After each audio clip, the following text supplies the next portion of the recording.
a pesar de las circunstancias, de seguir haciéndolo virtualmente. Si Dios quiere, este será el último domingo, pero es una ocasión excepcional, una vez más, el poder abrir la palabra, llegar a ese oasis en medio del desierto, ¿verdad? Poder abrir la palabra del Señor y deleitarnos en ella. Y en esta mañana vamos a estar estudiando en la carta de Colosenses y vamos a estar en el capítulo 1, vamos a estar viendo la supremacía de Cristo en la salvación. Me gustaría comenzar con una palabra de oración. Señor y Padre nuestro que estás en los cielos, agradecemos este tiempo en el que queremos darte la gloria que solo tú mereces. Gracias, Señor, por tu palabra, por la Biblia. Gracias, Señor, porque ella es verdad, es suficiente y tiene toda la autoridad. Gracias porque en ella te revelas a nosotros y en ella encontramos el mensaje que puede liberar a la humanidad, el mensaje del Evangelio. Gracias, Señor, porque tu Evangelio puede ser proclamado libremente en esta ciudad, puede ser proclamado libremente en este país. Señor, y sabemos que gran parte de esta ciudad está bajo pecado y sabemos que la paga del pecado es la muerte.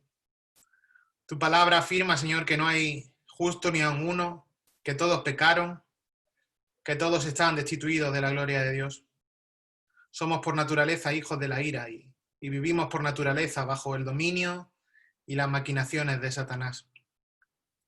Señor, por ello este mundo está corrompido y vemos la maldad en cada lugar, a cada momento. Pero gracias, Señor, porque hay un plan de reconciliación entre Dios y los hombres y ese plan es por medio de Jesucristo. Gracias por la muerte en la cruz. En ella vemos cargando con el pecado al Hijo de Dios, al Dios hecho hombre, completamente hombre y completamente Dios, ocupando el lugar que merecíamos nosotros. Es por medio de esa obra perfecta en la cruz que podemos ser reconciliados con Dios.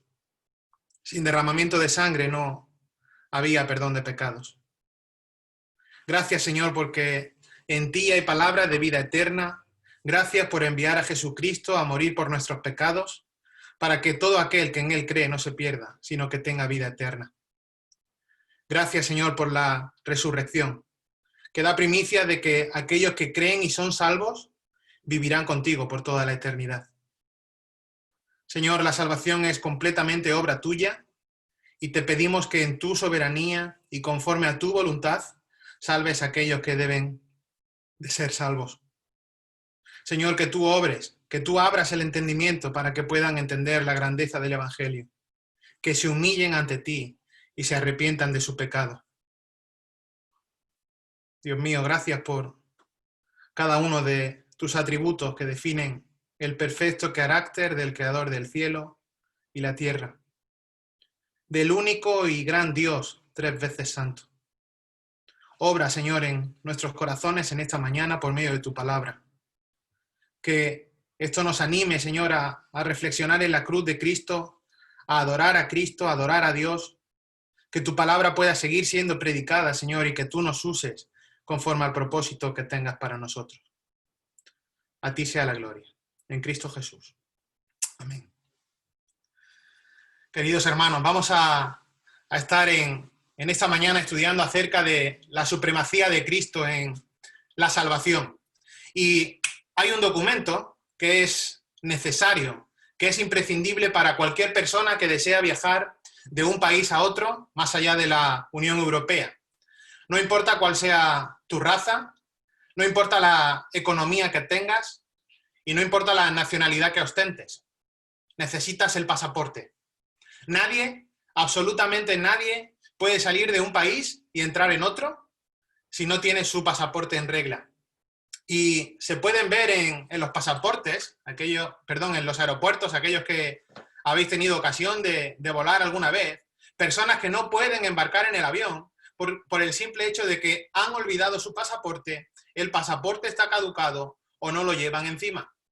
No importa que seas un actor de cine famoso, no importa que seas el mejor futbolista del mundo, da igual que se conozca tu nombre, da igual que se sepa a dónde vas, cuáles son las intenciones de tu viaje, que si no tienes tu pasaporte no vas a poder viajar.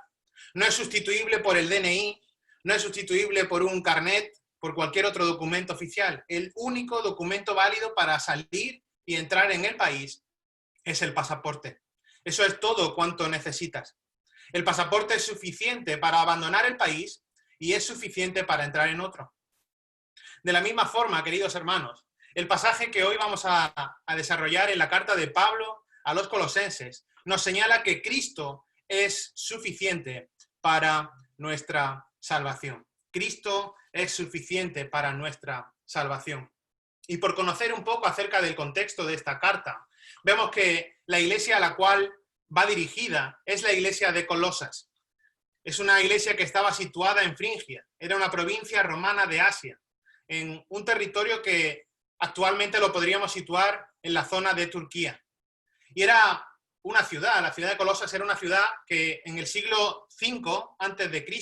era una ciudad tremendamente próspera.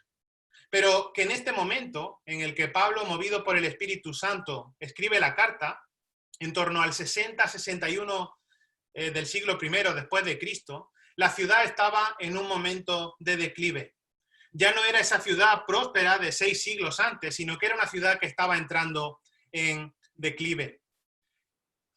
Era una provincia romana. Esto hacía que la ciudad estuviera formada principalmente por gentiles, aunque también había una gran colonia judía. Así que en esta iglesia podríamos decir que había una mezcla de judíos y de gentiles, por lo que Pablo escribe esta carta con el propósito de refutar a algunos falsos maestros que estaban enseñando falsas herejías basadas tanto en el legalismo judío como en el misticismo pagano. Y había una enseñanza que estaban tratando de adentrar, que estaban tratando de enseñar y que surge como una mezcla de ambas y que Pablo se centra en refutar. Y es que estaban intentando rebajar la supremacía de Cristo. Estaban intentando rebajar la supremacía de Cristo. Esta falsa enseñanza lo que enseñaba era que Dios era bueno, sí, Dios era bueno, sí, pero todo lo que era materia, todo lo que tenía una parte material, era malo. Entonces decían, bueno, si Jesucristo tuvo cuerpo, tenía materia, entonces no podía ser completamente bueno. Cristo tenía que ser menor que Dios. Y llegaban a negar la verdadera humanidad de Cristo, enseñando que para llegar a la salvación no solo era necesario Cristo, sino que además tenían que poseer un conocimiento superior de las Escrituras. Es decir, era una herejía que enseñaba que no podían confiar en la suficiencia de la obra de Cristo por medio de la cruz, sino que debían añadir un conocimiento superior de las Escrituras para ser salvo. Y es por ello que el apóstol Pablo, para alertar, para avisar de esta herejía que estaba siendo enseñada en Colosas, escribe esta carta, la cual, tras el saludo introductorio que vemos en el capítulo 1, los versículos 1 y 2, y la acción de gracias por la fe y el amor de los cristianos en Colosas, Pablo desarrolla la grandeza y la supremacía de Cristo desde el versículo 15 hasta el versículo 23 del capítulo 1. Y es un texto que seguro en alguna ocasión habéis leído, es un texto precioso de la Escritura, es un texto tremendamente profundo, del que se extraen muchas enseñanzas. Y os invito a abrir vuestras Biblias por el primer capítulo de la carta a los Colosenses. Pablo, impulsado por el Espíritu Santo, desarrolla la grandeza y supremacía de Cristo en 7 aspectos. Vamos a ver brevemente desde el versículo 15 hasta el versículo 20 para tener una idea del contexto inmediato, pero nuestro texto en esta mañana será Colosenses 1, los versículos del 21 al 23, donde veremos la supremacía de Cristo en la salvación. Pero como digo, y es importante partir de nuestro contexto inmediato, a partir del versículo 15, Pablo desarrolla la grandeza y la supremacía de Cristo en 7 aspectos. Fíjate, en primer lugar, versículo 15, la primera parte, vemos que Cristo es la imagen del Dios invisible. Dice el texto, Él, y está aludiendo, por supuesto, a la persona de Cristo, Él es la imagen del Dios invisible. Bueno, Cristo es supremo, Cristo es superior, porque Él es la imagen del Dios invisible. En segundo lugar, Pablo nos muestra la supremacía de Cristo en relación a la creación. Fíjate cómo sigue el versículo 15. El primogénito de toda creación. Cristo también es supremo en relación a la creación. Un tercer aspecto que nos muestra la supremacía de Cristo es que por Él fueron creadas todas las cosas. Por Él fueron creadas todas las cosas. Fíjate, versículos 16 y 17.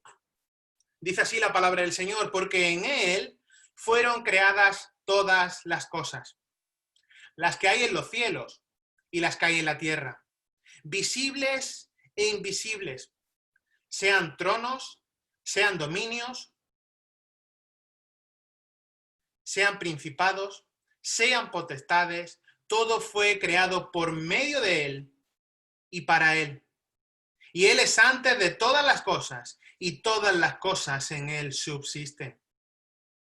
Cristo es supremo porque por Él fueron creadas todas las cosas. Y sabemos que Cristo es creador y sustentador. En cuarto lugar, Cristo es supremo porque es la cabeza del cuerpo, que es la iglesia. Fíjate, versículo 18. Y Él es la cabeza del cuerpo, que es la iglesia. Y Él es la cabeza del cuerpo, que es la iglesia. En quinto lugar, Pablo nos hace ver que Cristo es supremo porque Él es el primogénito entre los muertos. Él es el primogénito entre los muertos. Y sigue el versículo 18 y dice, el que es el principio, el primogénito de entre los muertos, para que en todo tenga la preeminencia. Tremendo. La sexta descripción de Cristo exaltado es que en Él habita toda la plenitud de la deidad. En Él habita toda la plenitud de la deidad. Fíjate lo que dice el versículo 19 de este capítulo 1. Por cuanto agradó al Padre que en Él habitase toda plenitud. Y si pasamos la página de nuestras Biblias, el capítulo 2, versículo 9, nos enfoca en esta misma idea. Porque en Él habita corporalmente toda la plenitud de la deidad. Y recuerda que esto no es que fuera un poco Dios y un poco hombre, sino que la idea de plenitud es la idea de un vaso colmado hasta arriba de agua, de tal manera que si una gota más entrara en ese vaso, el vaso se desbordaría.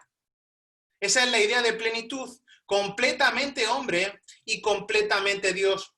100% hombre, 100% Dios, porque en Él habita corporalmente toda la plenitud de la deidad. Y ahora a partir del versículo 20 se enfoca en la reconciliación. Dice el versículo 20, y por medio de Él reconciliar consigo todas las cosas. Así las que están en la tierra como las que están en los cielos, haciendo la paz mediante la sangre de su cruz. Finalmente, el séptimo aspecto que muestra la supremacía de Cristo es en la salvación, ya que Él, Cristo, es el reconciliador. A través de Cristo, Dios reconcilia consigo todas las cosas. Entendiendo por todas las cosas, los ángeles buenos, todas las personas redimidas. Y esto es lo que vamos a estudiar en esta mañana. Vamos a estudiar la supremacía de Cristo en la salvación. Solo Cristo, queridos hermanos, es suficiente para nuestra salvación, para reconciliar a los hombres con Dios. Vamos a leer nuestro pasaje de esta mañana, Colosenses capítulo 1, los versículos 21 al 23, y leo en versión Reina Valera del 60. Dice así la palabra del Señor. Versículo 21. Y a vosotros también, que erais en otro tiempo extraños y enemigos en vuestra mente, haciendo malas obras, ahora os ha reconciliado en su cuerpo de carne, por medio de la muerte, para presentaros santos y sin mancha e irreprensibles delante de él. Si en verdad permanecéis fundados y firmes en la fe, y sin moveros de la esperanza del evangelio que habéis oído, el cual se predica en toda la creación, que está debajo del cielo, del cual yo, Pablo, fui hecho ministro. Hasta aquí nuestro texto en esta mañana. Cristo, en su muerte, nos justifica. Cristo nos redime de la esclavitud del pecado. Cristo nos perdona, adoptándonos como sus hijos, y nos reconcilia. Y es que para vencer nuestra separación con Dios, a causa de nuestro pecado, necesitábamos a Cristo, para que nos proveyera de la reconciliación, y de este modo poder ser llevados de vuelta a la comunión plena con Dios. Es imposible tener una relación plena con Dios a menos que Cristo haga su obra en la cruz. Es por ello por lo que en esta mañana, y teniendo presente la suficiencia de Cristo en nuestra salvación, vamos a estudiar 4 aspectos de la reconciliación. 4 aspectos de la reconciliación. 4 aspectos de la obra de reconciliación llevada a cabo por Cristo en la cruz. Veremos en primer lugar la necesidad de reconciliación.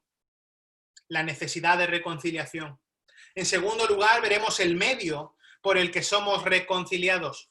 El medio por el que somos reconciliados. En tercer lugar, veremos el resultado de la reconciliación. El resultado de la reconciliación. Y en cuarto lugar, veremos la prueba de que hemos sido reconciliados. La prueba de que la reconciliación ha sido efectiva.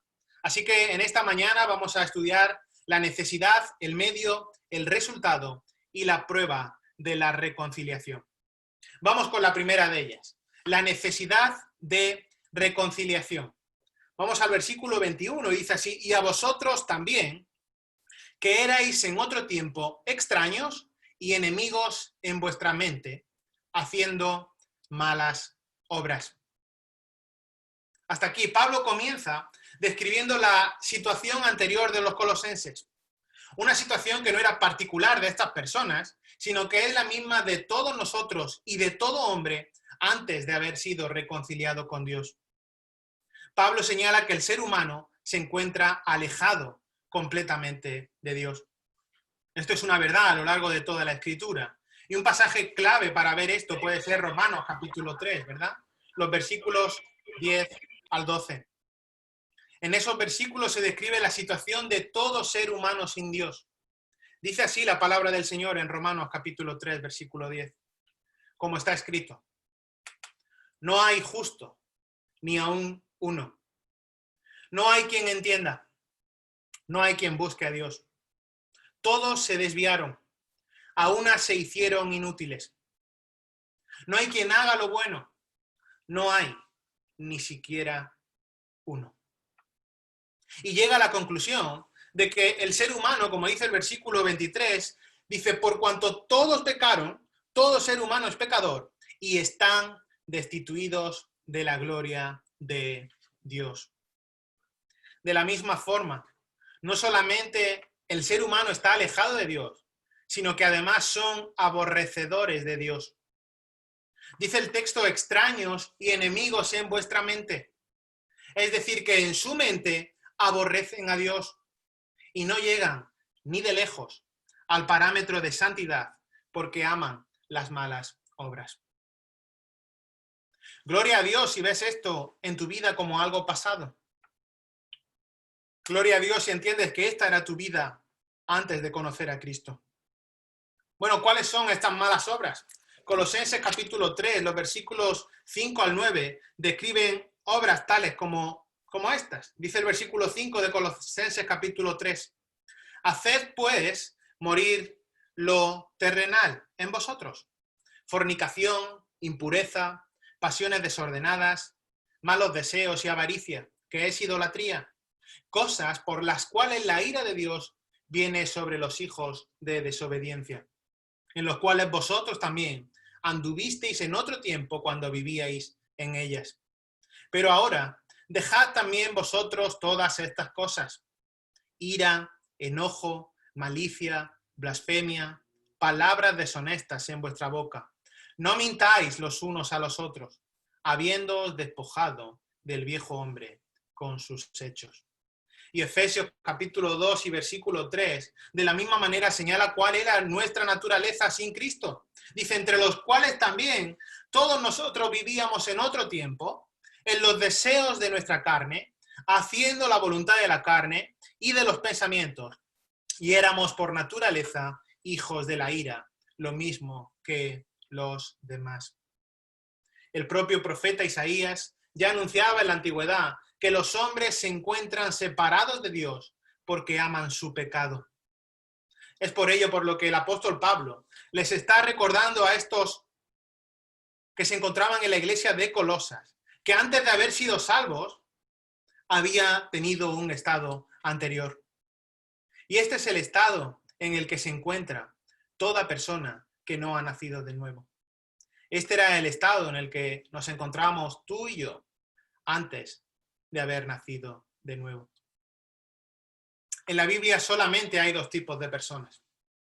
Aquellos que han nacido de nuevo porque se han acogido a los méritos de Cristo en la cruz, que se han arrepentido y han creído en Cristo mediante la fe como su Salvador, y todos aquellos que no han creído o bien han añadido a Cristo y su obra en la cruz sus propias obras, sus santos, sus vírgenes, sus indulgencias, personas que no han nacido de nuevo y que verdaderamente están alejadas de Dios.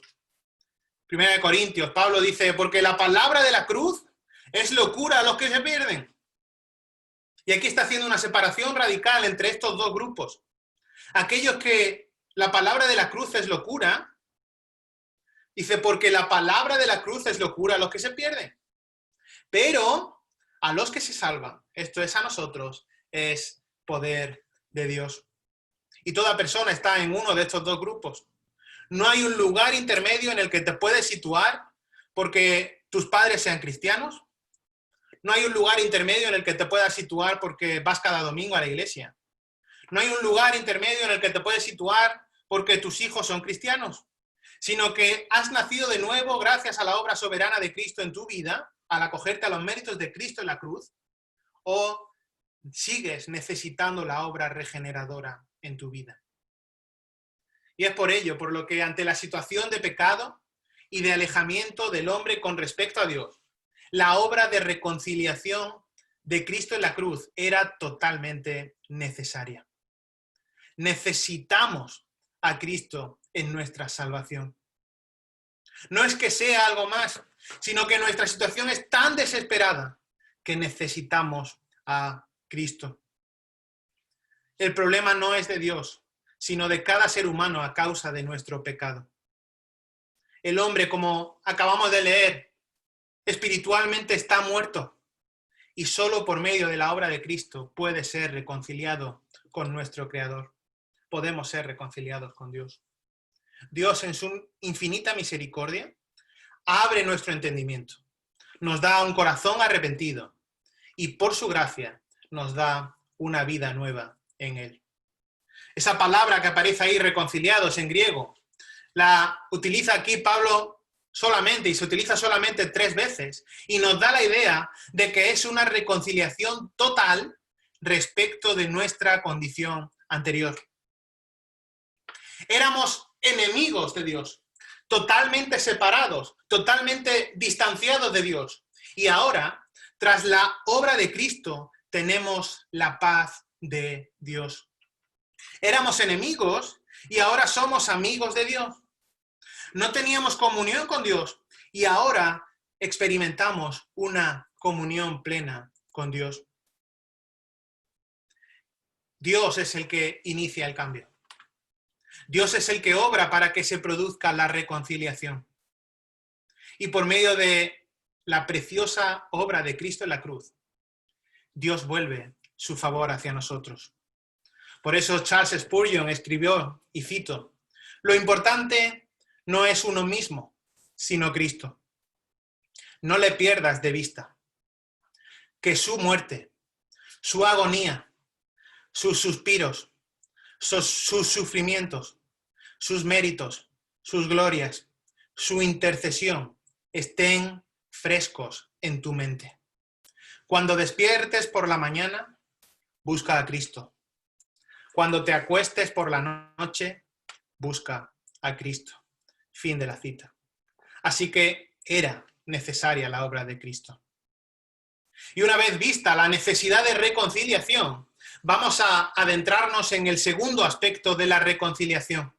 Vamos a ver el medio de la reconciliación, el medio por el que somos reconciliados. Segunda parte del versículo 21 y primera parte del versículo 22.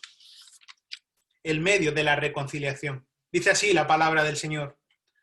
Ahora os ha reconciliado en su cuerpo de carne por medio de la muerte.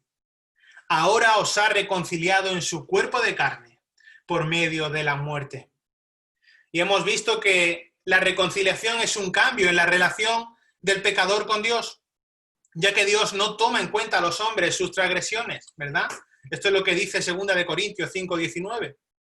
Y a partir de nuestra reconciliación, a partir de ese instante, podemos entrar en una relación correcta con Dios, no por nuestros méritos, no por nuestros hechos, no por nuestra fuerza, no por lo guapo que seamos, sino mediante la muerte de Cristo en la cruz, que pagó por nuestros pecados. Dios declara justo al pecador que se arrepiente y cree.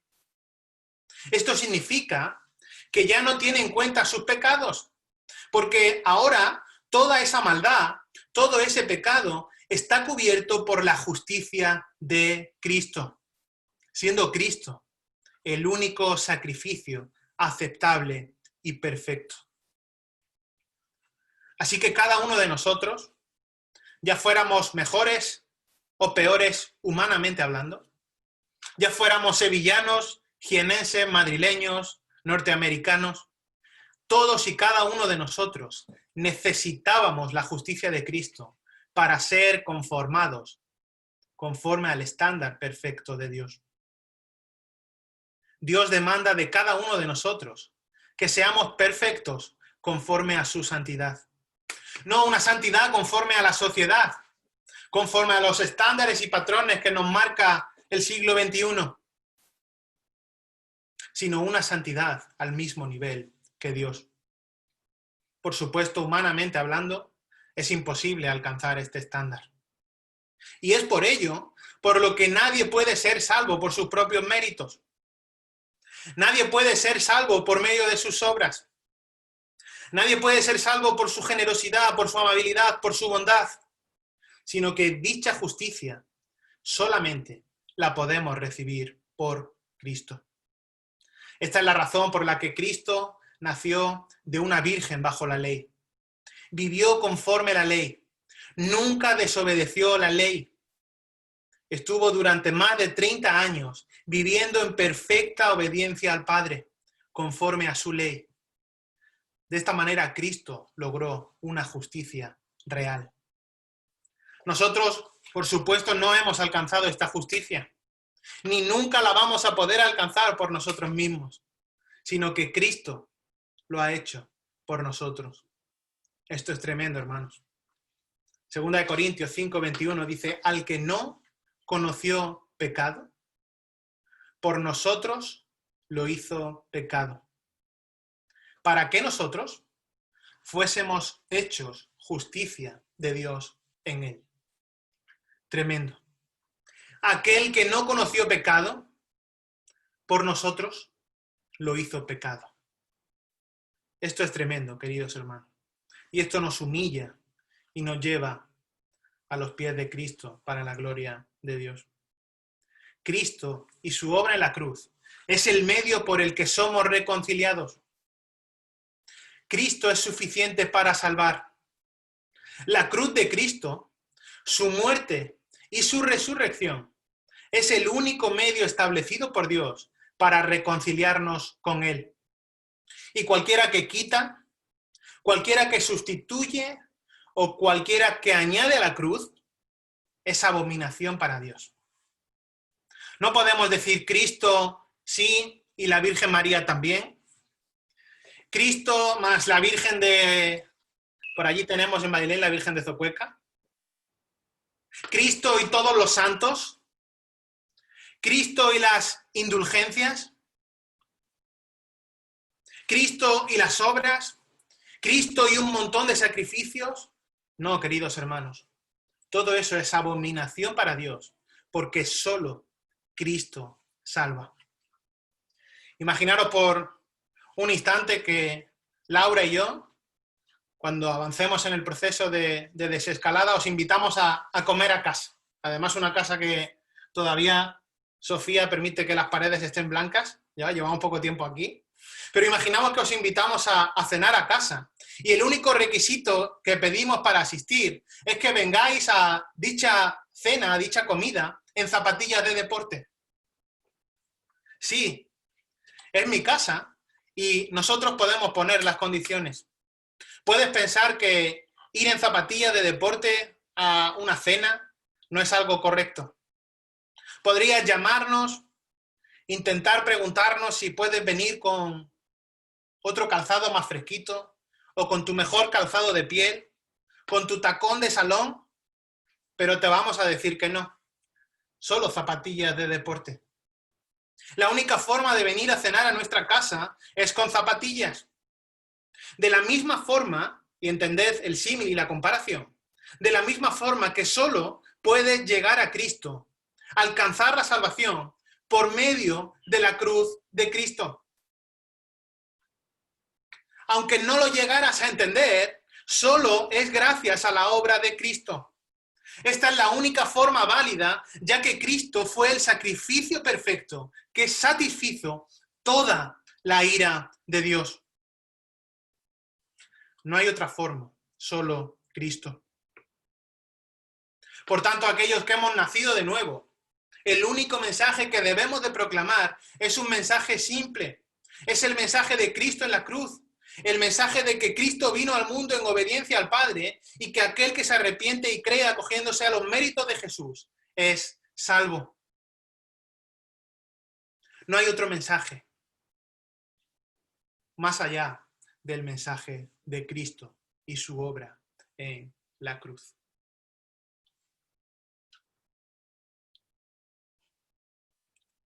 El tercer aspecto de la reconciliación que encontramos en la segunda parte del versículo 22 es el resultado de la reconciliación. El resultado de la reconciliación. Fíjate, la segunda parte del versículo 22. ¿Para qué? Es bueno pararse, ¿verdad? ¿Para qué? Para presentaros santos y sin mancha e irreprensibles delante de Él. Este es el resultado. Esta es la finalidad de la muerte de Cristo.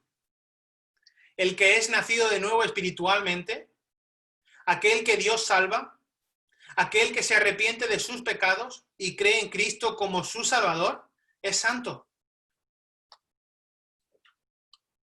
Santo significa que es apartado por Dios, que ha sido separado del pecado. Y dice, para presentaros santos y sin mancha e irreprensibles delante de Él.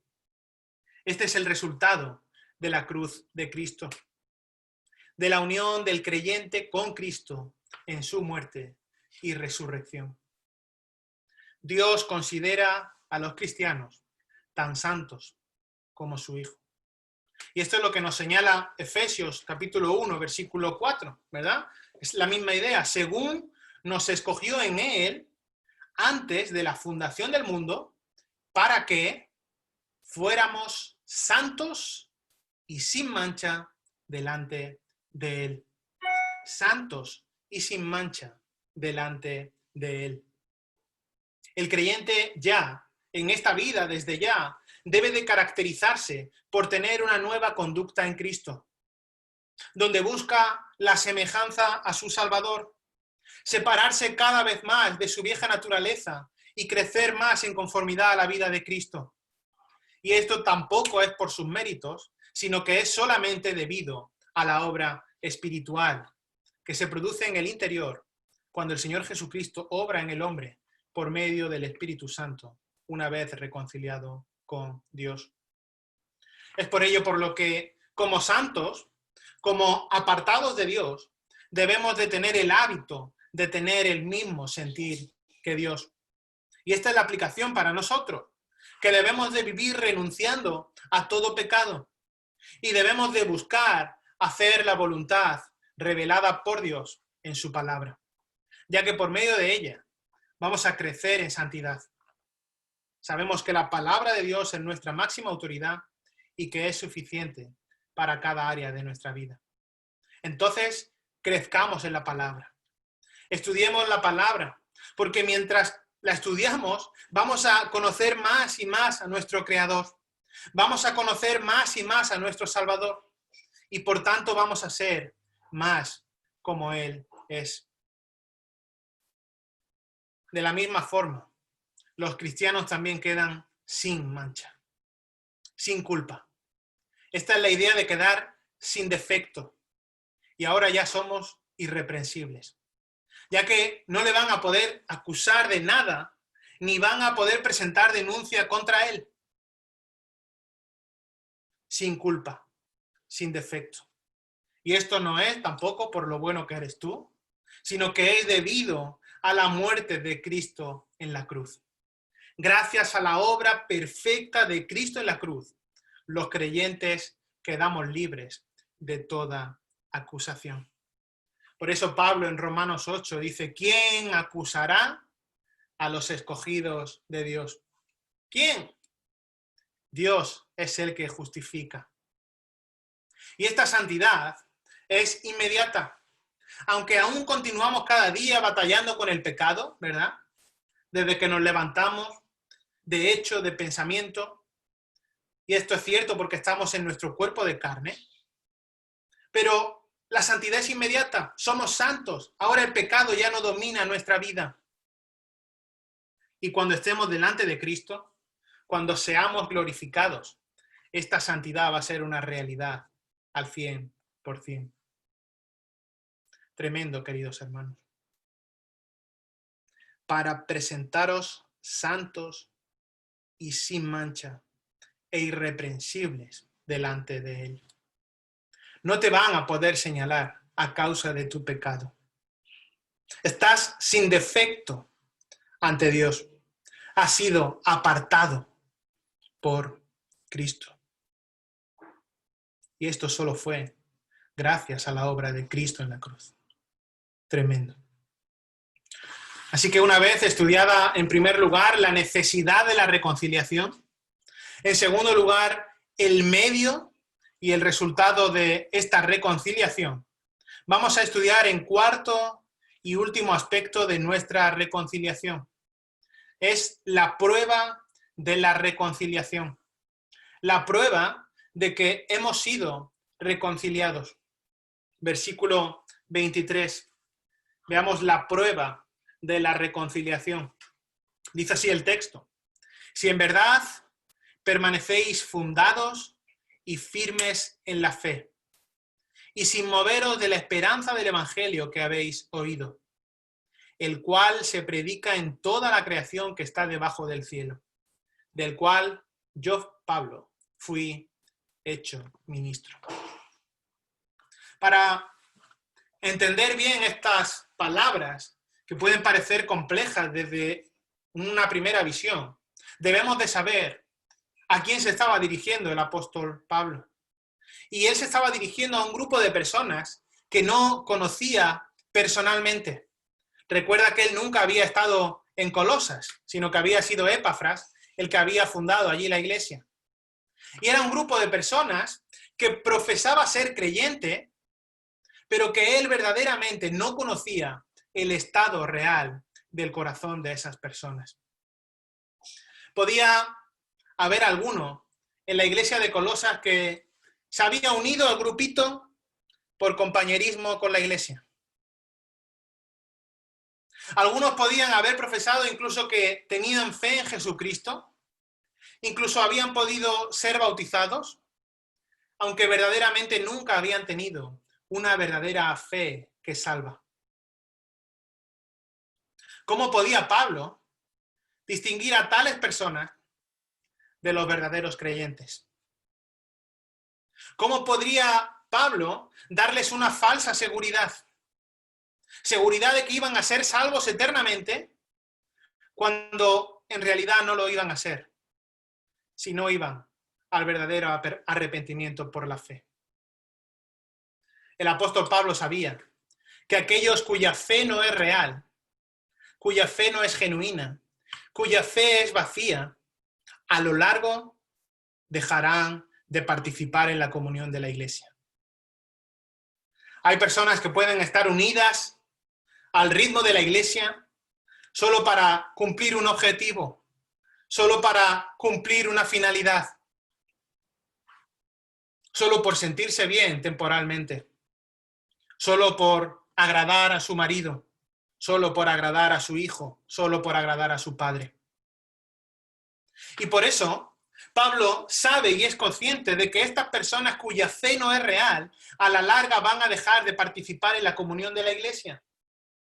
Y es por ello que le dice estas palabras, sabiendo que los que ya han sido reconciliados, aquellos que ya han sido regenerados, van a perseverar en la fe y en la obediencia, ya que han nacido de nuevo. Si han nacido de nuevo, van a tener una disposición innata, renovada, para amar a Dios y aborrecer el pecado. Porque ya, desde ese momento, el Espíritu Santo habita en su interior. Un creyente que ha sido reconciliado con Dios permanece sólido en Cristo, aferrado a Cristo, quien es su fundamento, viviendo en la gracia de Dios que nos capacita para andar nuestra vida cristiana.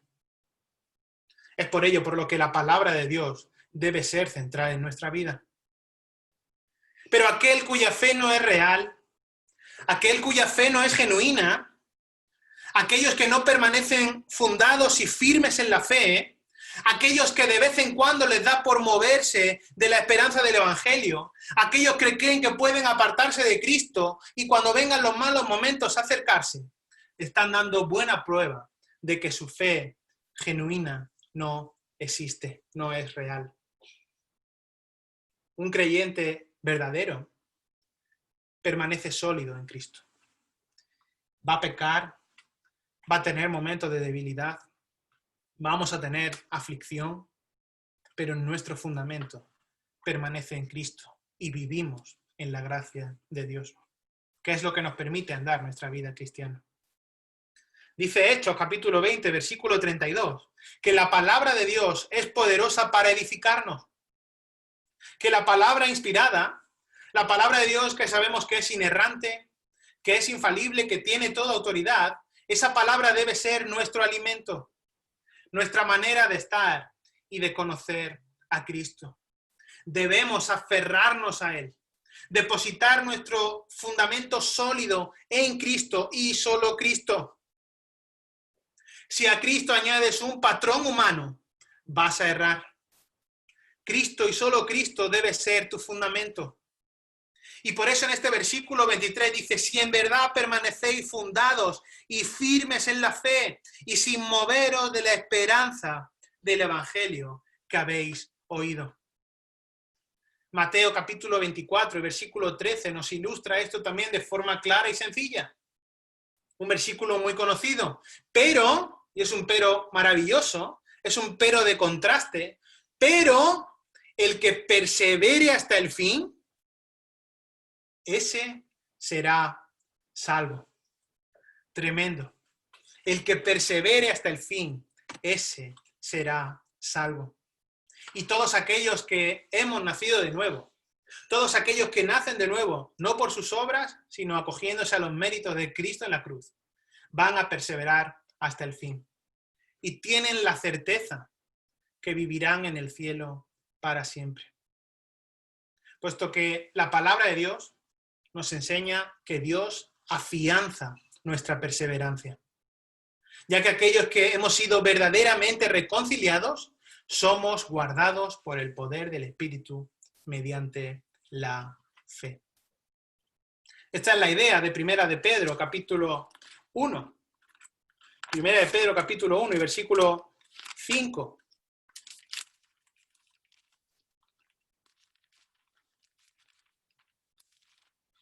Dice la palabra del Señor, que sois guardados por el poder de Dios mediante la fe, para alcanzar la salvación que está preparada para ser manifestada en el tiempo postrero.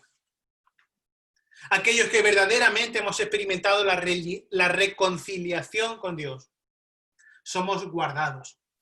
Y no somos guardados por un sistema político sólido, por un sistema sanitario sólido, por una familia sólida, sino que somos guardados por el poder de Dios mediante la fe, para alcanzar la salvación que está preparada para ser manifestada en el tiempo postrero.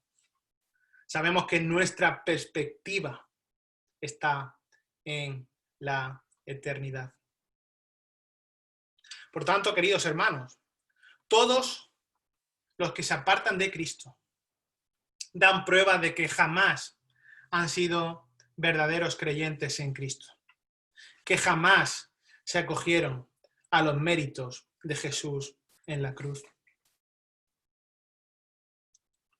Al igual que el único documento necesario para ir de un país a otro es el pasaporte, la única manera de ser salvo de tu maldad es Cristo. Cristo es suficiente para nuestra salvación. Y como creyentes que hemos sido reconciliados por Dios, este es el mensaje que debemos de anunciar a todo hombre, a toda mujer, de cualquier edad y de cualquier lugar. El mensaje de la cruz de Cristo, ya que este es el único mensaje que te puede salvar. No hay otra forma de ser salvo, sino por medio de Cristo. Si no has depositado tu fe en Cristo, si no te has arrepentido de tu pecado, si no te has convertido a Cristo, si no has nacido de nuevo, te ruego como el apóstol Pablo en 2 Corintios 5:21, reconcíliate con Dios. Si no eres creyente, esta seguridad de salvación que gozamos no se aplica a ti.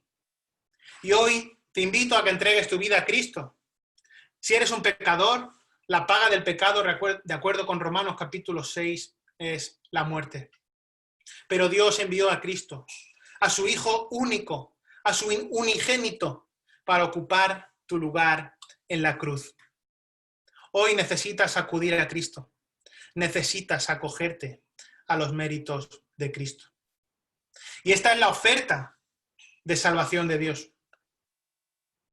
Así quiere Dios perdonarte. No por la forma que tú quieras, no por ser bueno, no por ser un buen hijo, no por ser un buen padre, no por ser un buen marido, no por ser una buena esposa, no por ser generoso, no por ser amable. Así quiere Dios perdonarte. Es la única forma de ser aceptado por Dios. Debes aceptar a Cristo por fe. Debes de entregarte a Cristo. Y la Biblia dice que hoy es tiempo de salvación. Lo único que tienes que hacer es creer en tu corazón. Decirle a Cristo que crees en Él, que entregas tu vida a Él. Y hoy Cristo te va a salvar. Él va a lavar tu pecado y vas a nacer de nuevo espiritualmente. Vivir con Cristo en esta vida es la mejor vida que puedes vivir. Aún en medio de la aflicción y aún en medio de los problemas. Vivir con Cristo esta vida es la mejor vida que puedes vivir. Pero lo que es aún mejor es vivir toda la eternidad junto a Él. Y qué tremendo, qué bueno, qué maravilloso, qué gracia, qué misericordia, qué amor, que lo único necesario es tener a Cristo. El que tiene al Hijo, tiene la vida. Pero el que no tiene al Hijo de Dios, no tiene la vida. Vamos a orar. Señor, te damos gracias en esta mañana por la obra perfecta de Cristo. Señor, nos humillamos, nos compungimos en el interior al ver cuán tremenda y cuán necesaria fue la obra de Cristo. Estábamos, Señor, descarriados, apartados, perdidos, muertos en nuestros delitos y pecados, y necesitábamos a Cristo. Señor, gracias porque no había nada más allá necesario que la obra de Cristo en la cruz. La muerte del Hijo de Dios, la muerte del Dios hecho hombre, el Dios encarnado por nuestro pecado. Y gracias, Señor, porque esto trae con carácter inmediato santidad, irreprensibilidad, sin mancha, Señor. Y es aún algo que no tuvimos que hacer nada para recibir. Es el resultado de la reconciliación. Ayúdanos, Señor, a querer vivir de esta manera, buscando agradarte a cada momento, seguir creciendo en santidad, conociéndote más, para adorarte más y ser conformados a tu imagen. Señor, sabemos que el que persevera hasta el fin, ese será salvo. Y te pedimos, Señor, que podamos vivir cimentados, Señor, fundados, firmes en la fe, sin movernos de la esperanza del Evangelio que hemos recibido. Señor, el Evangelio del que Pablo fue hecho ministro y el Evangelio, Señor, que ahora nosotros predicamos y proclamamos. Ayúdanos, Señor, a que esto sea una realidad en nuestra vida. Que entendamos la necesidad del mensaje del Evangelio. Que entendamos la necesidad de reconciliación. Solo por medio de Cristo. Y que esto nos anime, Señor, a ver el estado natural de las personas que nos rodean, perdidas, Señor, vacías, Señor, y que esto nos motive, nos anime a seguir predicando el Evangelio. Te rogamos, Señor, por tantas personas en nuestro entorno. Personas, Señor, que queremos, que amamos, familiares, amigos, Señor, compañeros de trabajo, personas, Señor, que viven en nuestro entorno y que anhelamos ver salvos, Señor. Y te pedimos por ellos, Señor. Pero ayúdanos, Señor, también a ser testimonios fieles de ti, proclamar tu palabra, proclamar el Evangelio, anunciar a Cristo como el único camino, el único medio para la vida eterna. Señor, ayúdanos a aferrarnos en el mensaje de Cristo. Que Cristo sea central en nuestra vida, que Cristo sea el centro de nuestra familia, que Cristo sea el centro de la iglesia y que permanezcamos fundados, cimentados en la fe. Ayúdanos, Señor, a preservar el mensaje del Evangelio, a no quitar nada, a no sustituir nada, a no añadir nada, sino que verdaderamente sea un mensaje puro, sin mácula, limpio, que proclame a Cristo como el único suficiente para perdonar y para salvar. Señor, que tu iglesia aquí en Alcosa proclame tu nombre, que tu iglesia aquí en Alcosa viva cimentada en Cristo y que la virtud de proclamar el Evangelio sea latente y visible en cada hermano. Te damos la gloria en esta mañana que tú solo mereces. En Cristo Jesús oramos. Amén.